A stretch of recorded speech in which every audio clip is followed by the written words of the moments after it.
وفي النهاية أنا أحاسب على أدائي في المجلس. من يعارض أكثر مني في مجلس الشورى؟ يعني اسأل كده وشوف. دي الموضوع الأول، إن احنا خدنا أصوات أقل. الظروف طبعا كانت مختلفة، الظروف صعبة، واحنا خدنا معركة بالغة الصعوبة وطحنا من الجانبين. شكلك بقى انفعلت في السؤال بقى. خليك معايا لسه كلام هي انفعلت ليه يا اخويا؟ انا خليك معايا لسه كلام ما خلص اهو. لسه الكلام ما خلص ولا هيخلص ولا هيخلص.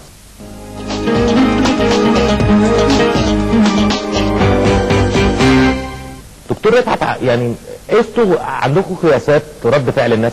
يعني اشتكيت ان الصحف القوميه ما نشرش عنه حاجه. طب هقول لك حاجه، ما تيجي نشوف الناس بتقول ايه على الموضوع ده. عندنا كام حد كده من المواطنين تضحك ليه؟ هنشوفهم بقى، هنشوفهم هيقول لك هياخدوا الايزو. شوف الناس قالت ايه على الائتلاف والتحالف والمؤتمر.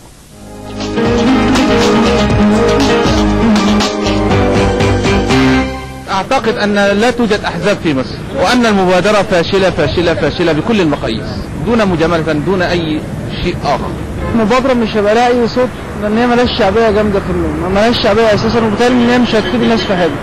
احنا ما نعرفش غير الحزب الوطني، غير كده الاحزاب التانية المعارضة يعني حاجات بسيطة. انا يعني نفسي ان هم يركزوا، يعني مش كله بس التعديلات الدستورية هو ده اهم حاجة. نفسي ان الاحزاب دي يكون ليها وجود في الشارع، يعني قبل ما هم يركزوا ان عايزين نعدل مواد في الدستور وانتخابات الرئاسة وكده. بس هو حزب التجمع الحكومة هو حطهم كده في البلد صورة، لكن هم ما بيفيش فايدة لأي حاجة. والله احزاب المعارضة كلها سواء حزب التجمع او غيره، يعني في رأيي الشخصي يعني كل ده صورة ما لهاش اي فعالية.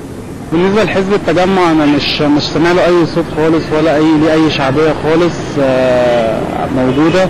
ما اعرفش بس عنه الا ان رفعت السعيد دوت هو اللي رئيس الحزب، بس ما اعرفش اي حاجة عنه بعد كده. وكل فترة طويلة قوي على ما اشوفه في التلفزيون فحاسس ان ملوش اي صوت خالص في مصر. يعني الحزب التجمع دوت احنا كشباب يعني مش واخدين الفكرة عنه جامدة وايه نشاطه. احنا كل اللي نعرفه عن الحزب الوطني وبعض الاحزاب التانية.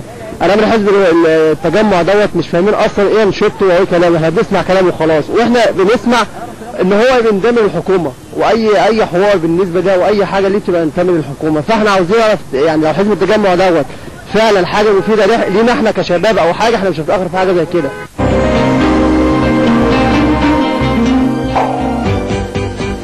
الراجل اللي يقول لك خلي الحزب يركز في حاجه معينه، ده كلام منطقي، لانه في ظل الاوضاع الحاليه لا احد يزعم انه يعني الجماهير واقفه كده كده على ابوابه، لكن نحن نبذل اقصى ما نستطيع من جهد في ظل ظروف.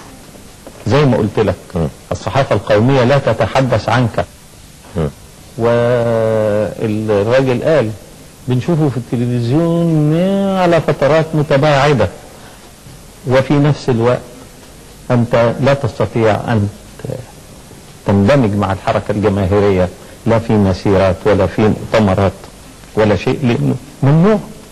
وبالتالي ما المحتجين في كل حته دلوقتي يا دكتور، قدام مجلس الشعب وقدام مجلس الوزراء، يعني الناس بقت تنزل. يعني حتى الحركات الاحتجاجيه اللي كانت بتواجه بصرامه شويه ومين قال ان احنا مش بين المحتجين؟ ومين قال ان احنا لسنا من بين المحتجين؟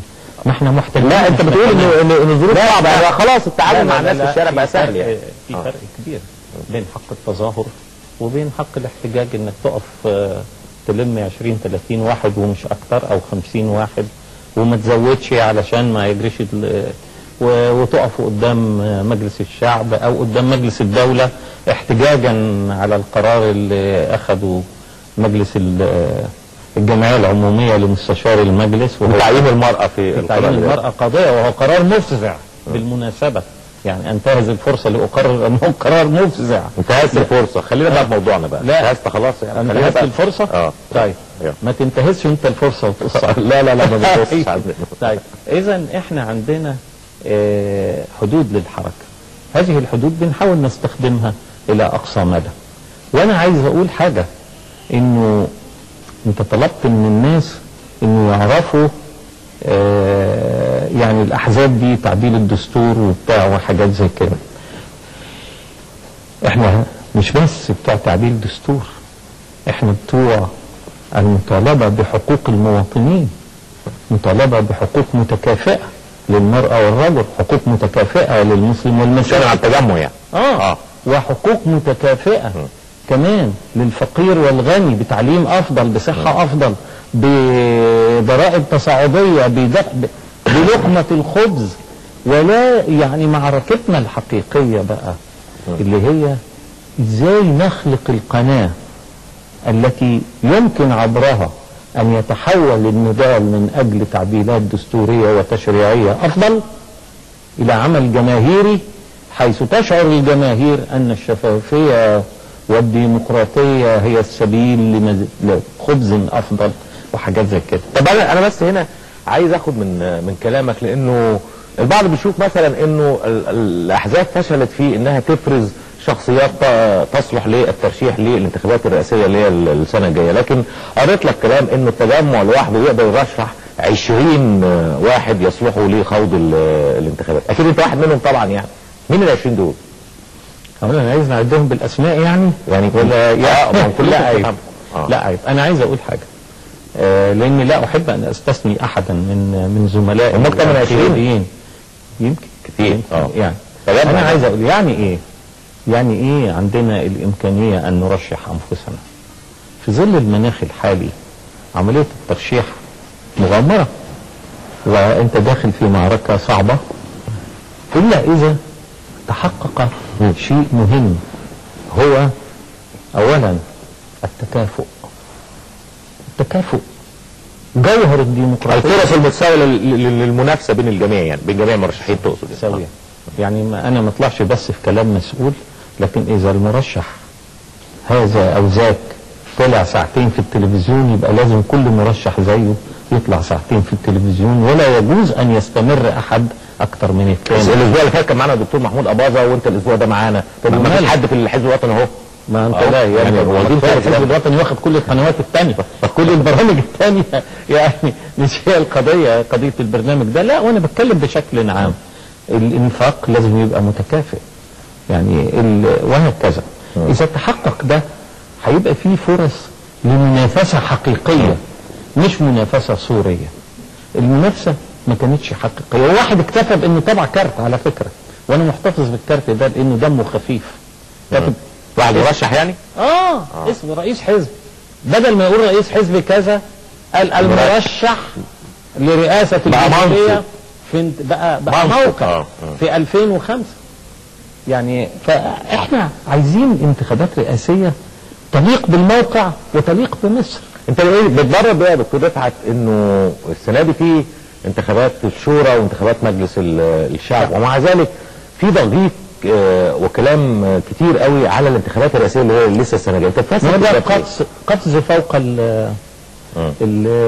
الواقع، لانه انا وجهة نظري ان في تعجل للمناقشه دي، وربما كان جزء من التعجل ده هروب من المعركه الآنية، انتخابات الشورى وانتخابات الشعب. انت شايف ان البعض بيهرب من الكلام او النشاط في من المسؤوليه عن المشاركه والترشح على حدث لسه له اكثر من سنه، زي في بعض الاخوه الاخوه اليساريين. لا الاخوه العروبيين يبقى مش قضيته انه يحرر بلده، يقول لك لا احرر تل ابيب. طب يعني علشان تبقى قادر على انك تحرر تل ابيب حرر وطنك اولا، او حرر كذا او عمل كذا.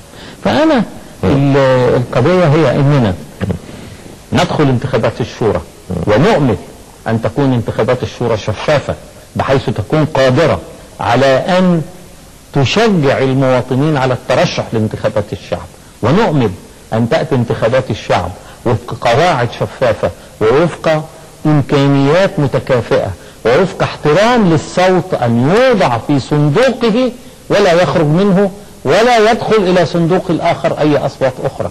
وهنا يبقى في هذه الحالة بقى انت تخلق مناخ يعطي مشروعية اكتر لامكانية اجراء انتخابات رئاسية افضل. نمشي بالتدرج ده ونسعى الى جذب الجماهير الى صفنا، ونرفع شعاراتنا اللي هي مزيج بين المطالبة بالديمقراطية والمطالبة بخبز وتعليم